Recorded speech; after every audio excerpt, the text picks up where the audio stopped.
What's the deal, my people? You know it is the Don Tony Teflon, and I'm back at you another one, and this one is Dexter Resurrection, episode 6 breakdown. We will go through the whole episode. I will tell you everything that happened in this episode. I will tell you everything that I think is going to happen and why they did it the way they did it. And if you're into videos like that, then do me a favor. Make sure you hit that thumbs up button. 500 is the like gold. We have been able to hit it the last couple of videos thanks to you, and we should keep that streak going.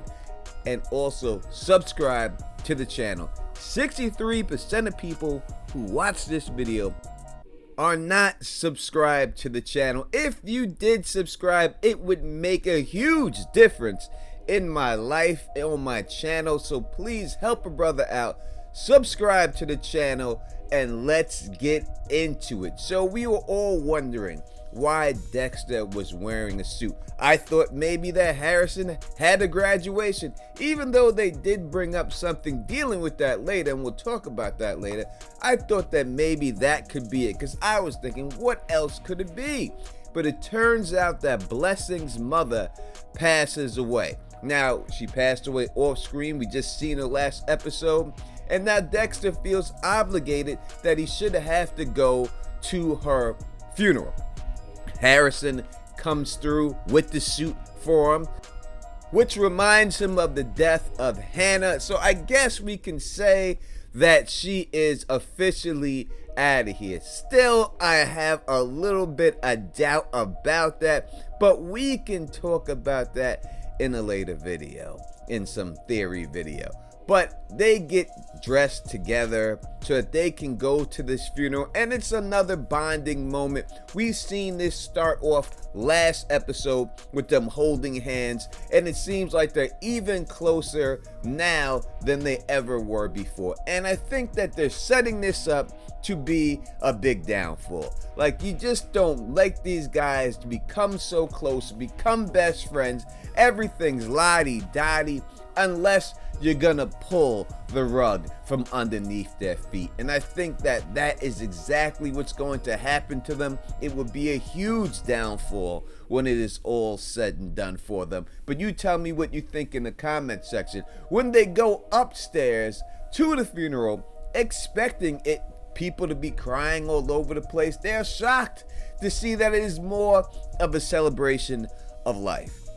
That's what I like to do. I really don't like funerals. I think it should be all celebrations of life.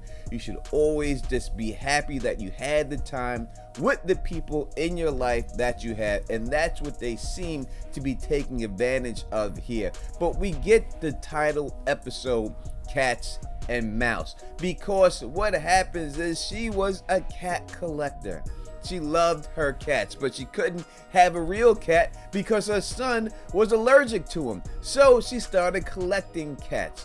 And before this all ends, they allow everybody to pick their own cat and take it home with them. And Dexter picks the biggest cat of them all, which I think is going to come into play if that cat somehow has something that it can go inside of the cat. Maybe they use that to save Dexter, or maybe that gets Dexter caught. We then flash over to Charlie, and what is she doing? She is searching for Red. Not only is she looking for Red, she's going through his stuff, and she's trying to figure out stuff about Red. And when she gets there, besides seeing the overflowing mailbox, she can easily tell by the mold on the food and the way that everything is disheveled that he has not been there for a very long time. Dexter receives a call while he is at the funeral, and yes, it is Leon Prater, right outside of Dexter's place. Now Dexter has to be a little bit smart to get out of it, but he says, listen, I bounced out of this place because you found me. And once you found me, I didn't feel safe there. So I quit my job and I bounced out of this place because, if you could find me, who couldn't? And Prater is impressed by it and says, you know what? I wouldn't have expected you to do anything different. But besides that, we have a meeting at my place ASAP. I was going to give you a ride, but instead of the ride, I'm sure you can find yourself there. Now, we know that this all has to come down to the disappearance of Lowell, Lady Vengeance being bagged up, which all roads lead back to Dexter when it's all said and done. Everything from this all leads back to him. And if they do not figure this out shortly, then I'm going to say that they are very incompetent, because it is pretty obvious to me that this is what's going on in this whole situation. We see once again Harrison's woman, the one he wants to be with, having her hair up, and she has wore ponytails a couple of times this season. It could be a sign. But before that, we get Claudette going on an interrogation hunt with the guy who was being held captive by Lady Vengeance, and he spills the bean. Now, somebody in the comment section did tell me that they believe that this man would spill the beans, and the fact that he would say it was her first kill in New York would come into play, and that is exactly what happened. The fact that she said that line, first kill in New York, that is what piques Claudette's mind when she hears that whole situation, and that's what makes her think something else could be going on here. Now, once again, her partner is poo-pooing this whole situation. Her partner is not down with it at all. He thinks that, he got hit in the head. He could just be making these things up. We don't know for sure. And it's a realistic thing to say in the moment of the television show. Of course, we know the truth. We know that that's not the way it's going down. But for them in the television show, that's not outrageous that he's saying that to her. Even though I do believe this guy is dirty, I don't think it'll be solved this season, but I think that he has a 95% chance of being the New York Ripper when it's all said and done. I think that that is where they're going, and I'll get into that in a different video. I know people have come up with other theories saying things about it, but I've been on this from the beginning saying it's this guy, and I think he slipped up this episode, and I'm going to tell you exactly why and show it to you in my next video. So make sure you're subscribed to the channel. Let's keep going on here. So after this whole investigation goes down, and he basically convinces her Lady Vengeance is our culprit. She's the one. How did she get her hands on the watch? Something that they did not solve. But listen, it's not going to be hard for them to solve that. In the end, that is what will bring down Harrison. We've talked about that before. But Angel Batista comes in there, and he tells them straight up that he believes that they got the wrong person. That he believes that Dexter Morgan's son, Harrison, is the one that killed this man. Now, when we looked at the MO of Lady Vengeance, we've never seen her, from what they said in the show, chop a body up. She never really beat somebody down the way that Harrison beat him down. So when you look at that, it does look like that's not the case. But then we also get the counter argument from the male cop saying she could be evolving. She used to only hunt people that did bad things to women and other people, but we can see here that she hunted this guy, and she could just be evolving. Now, that's something she said herself, that in the beginning, she used to hunt people like that, but in the end, she just likes to kill people, and that's why she likes to do it. But Batista comes in and tells him, listen, you're wrong. This is what it's going to be. can I go with you to meet Lady Vengeance so I could show her the picture of Dexter and see if she knows Dexter. Now, maybe he would know by looking at the face that she's lying, but I don't think she would have dropped dime on Dexter. I think she would have been more cunning than that. So I don't know how well that plan would have played out, but that is the plan that Batista wants to go with. And I will say that the stuff with the New York Ripper on the wall is probably the most gruesome stuff we have seen in this show in a long time. When you zoom in, look at exactly what's going on, we see some decapitations, we see entrails ripped out and dragged and put in certain patterns in there. So the New York Ripper, it seems that it's not just a name that the press dubbed this person because they just wanted to come up with something nice for the headline.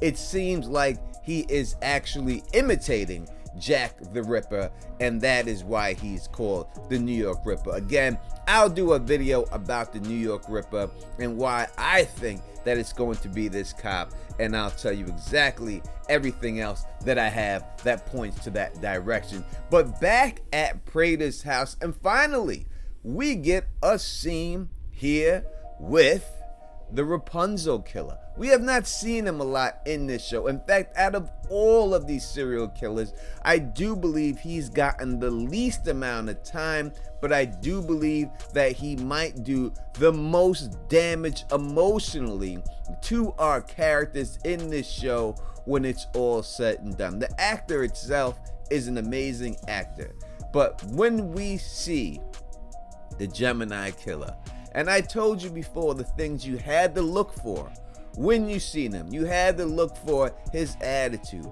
the way he moved his fingers, and all these other things with him to see if he did anything different. And that is exactly what I picked up on the second time he came around. Because when we see him here and we compare him to the first time we seen him, he was way too much of a chatty patty. He could not stop talking. The first time we seen him, he said nothing. He said 2 words, 2 lines, and that was it. And now he's here, he's bragging he's #1 on the FBI list. He can't keep his mouth shut. This is not the same Gemini Killer that we were introduced to when the show started and everything came about. We didn't see any of this, but he just could not stop running his mouth and bragging. He was like, they're making books about me and someone else is making a movie about me. Not just the first movie, like a second movie. And you, Rapunzel, you are not in the Geist like me, and I am the one who is at risk. And if Mia is going to drop dime or try to save herself, it would be my name that would come up out of her mouth in order for her to save herself. And I believe that he is 100% right in this whole thing. He is such a cult classic and people like to watch all of his stuff and everything, that if she was gonna drop dime on any of them, it would definitely be him. But Dexter is the one who says, I trust Prater. He said it was a safe space, so we should just look at it as that and believe in this man. After that, we see Charlie, and Charlie is doing what? She's going to find somebody in another gambling location. Now, we know that she has success dealing with cops and FBI agents and other people that go out there and have gambling problems. And not only do they have gambling problems, she got this guy a nizzot of money, a whole lot of money, and he was losing big time. We see Dexter then looking up the Gemini Killer, followed him out to the seaport to see exactly what's going on, and we see how he kills, how he sets the people up upside down, brother and sister, son and father. This is exactly what I told you in the video, that is the way it was going to be. It was going to be couples. It was going to be son and father. I said that specifically. And he seems to put them head to toe and then make them hold hands and then put a line of blood on top of each of them. Now, to me, I've heard him say in interviews, this actor, that it was gruesome. The way that he did it didn't look that gruesome to me. The New York Ripper, that looked gruesome. This looked like they were posed, and it didn't seem that bad, unless there's something else they have not showed us yet. And there's going to be something that they show us. But we see the Gemini Killer inside of the bookstore, and while he's in the bookstore, he sticks a bookmarker inside of a serial killer book, and then he walks away after he did it. So he put the drop in there, and Dexter followed him in there the whole time. And while Dexter followed him, he did not spot Dexter while he was in there. He did not see Dexter the whole time, which allows Dexter to go over to the Killing Century book and go inside and look and see exactly what was in there. And when he does look and see what's in there, we can see it's a note to meet at a certain time. Now Dexter is wondering, why would he do this? Why would he put this in there? Who is he setting this up for, and who is he looking for? Now, if you have been a fan of my channel and have watched my videos, I have told you from day one that this was going to be the case, that this is how it's going to play out. And I've seen other videos talking about that this person and all this other stuff, and I told you that this is what it's going to be, and this is what it seems to be. And we hear a noise. Dexter hears that somebody is watching him from afar while he goes through this book, looking for himself inside of the book. And instead of getting the credit you don't want, you see Dokes in there once again as the Bay Harbor Butcher. And I think they keep showing us Dokes because in the end, Dokes' name is going to get cleared. It's going to have to get cleared, and Batista seems like he might be the one to handle this whole situation and take his boy's name out of those books and get Dexter put in those books. But we see Harrison with his wannabe girlfriend, and he is watching her son for her. We'll come back to that because we have to get to something much better. Dexter goes home, and the Gemini Killer is in his home waiting for him. And while he is inside of his house, he says to him, "Why did you take my note?" And he says straight up, "You know, I'm just a fan of yours. I really just admire your work." And this, the arrogant Gemini Killer, meaning that this is the same one right here that was at the house with Prater and Dexter just before, because he's the one with the big mouth and has to keep saying stuff. This Gemini Killer is sitting there and saying, "You know, this happens to me all the time. You know, I always get this. I should have seen it coming that you were such a big fan. In fact, when I look at your work, I can see that you took it from me, that you were inspired by me." And big egos. When you have a big ego, this is always your downfall. And this Gemini Killer right here is the one with the big ego. The other Gemini Killer is the one without the big ego, the one who knows how to keep quiet, and that is going to be the most dangerous one of them all. But Dexter is here, and when he gets him a drink after slipping the Mickey in the drink, the Gemini Killer thinks fast and makes Dexter drink his drink instead. And when he did that, I was like, oh my God, Dexter's about to pass out. He got Dexter up in this piece. But no, I should have known better.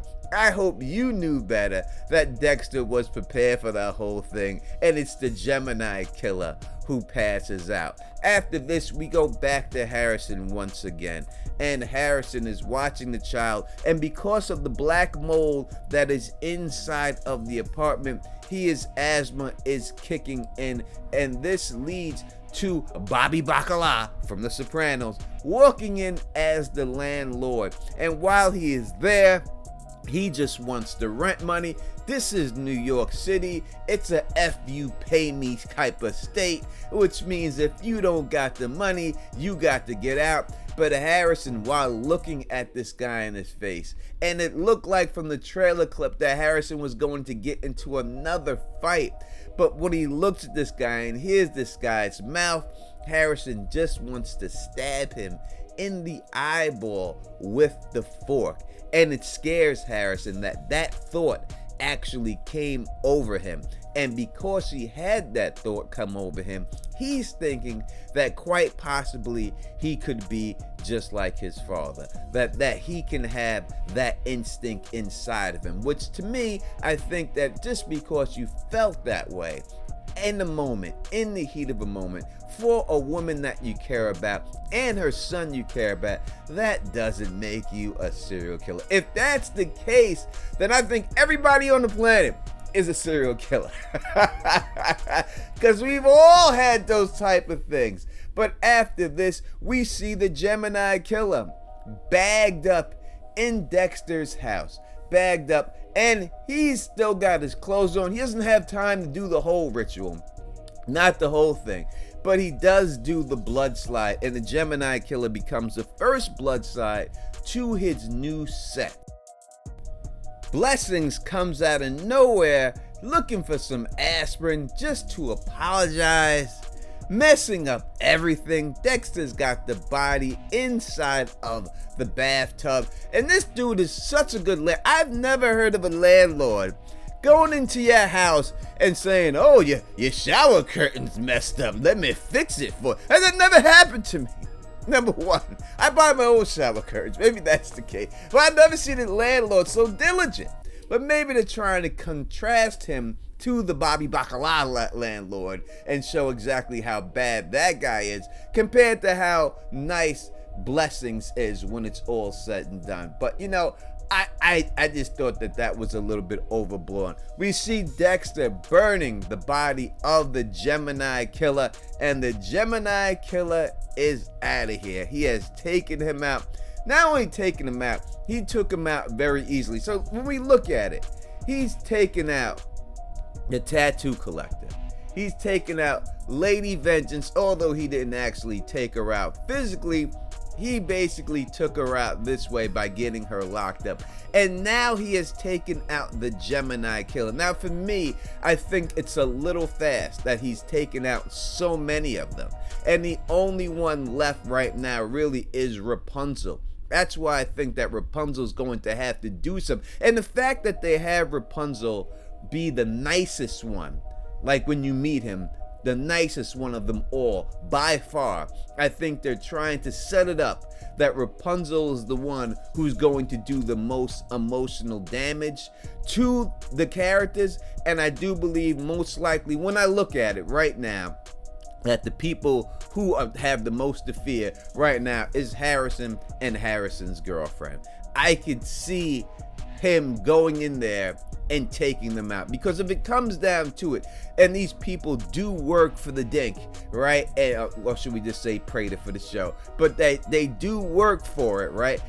Then I think that he has to send them after Dexter in the end, and he would be the one to take out Harrison's love interest. They need to have some loss in this show. They need to have some type of emotional pain go on for them, and they haven't had that yet. So the fact that they haven't had it, I believe they have to get some.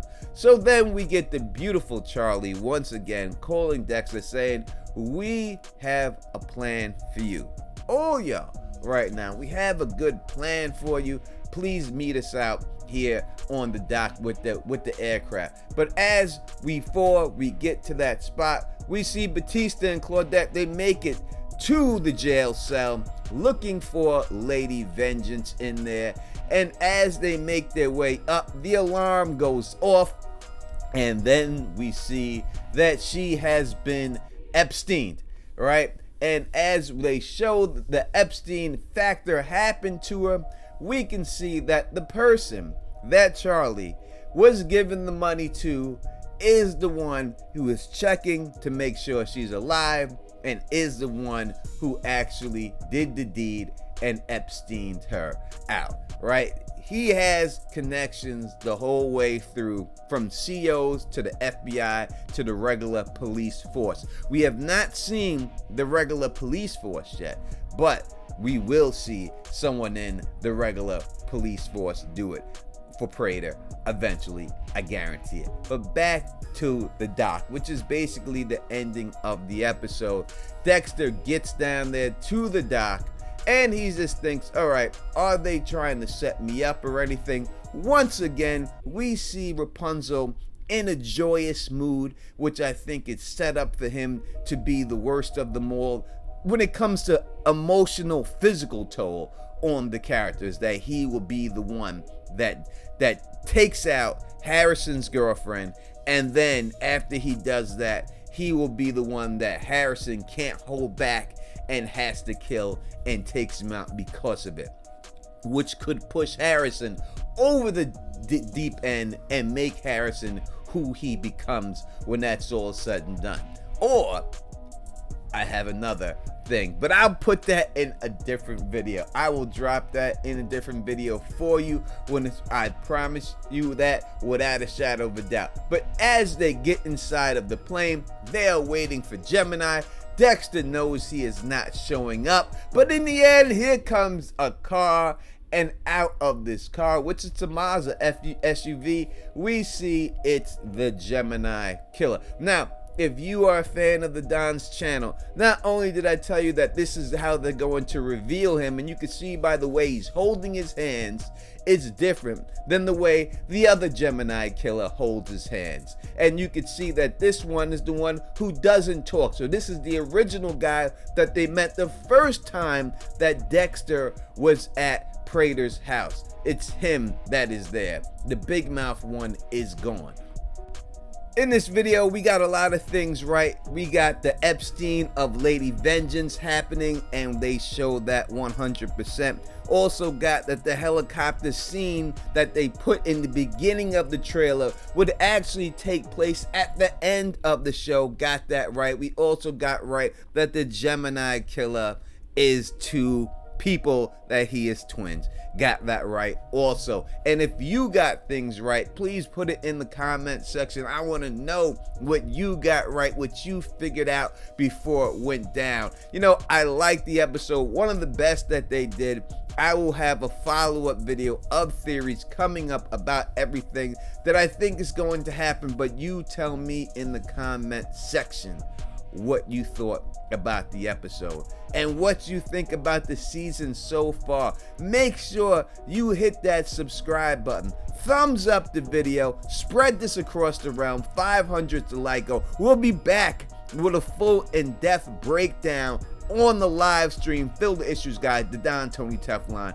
Can't wait to see you there and hear for you on the phone line. So if you like the way I do this, please thumbs up this, spread this across the realm, and of course subscribe. And until next time, you know who it is. Peace and stay sexy.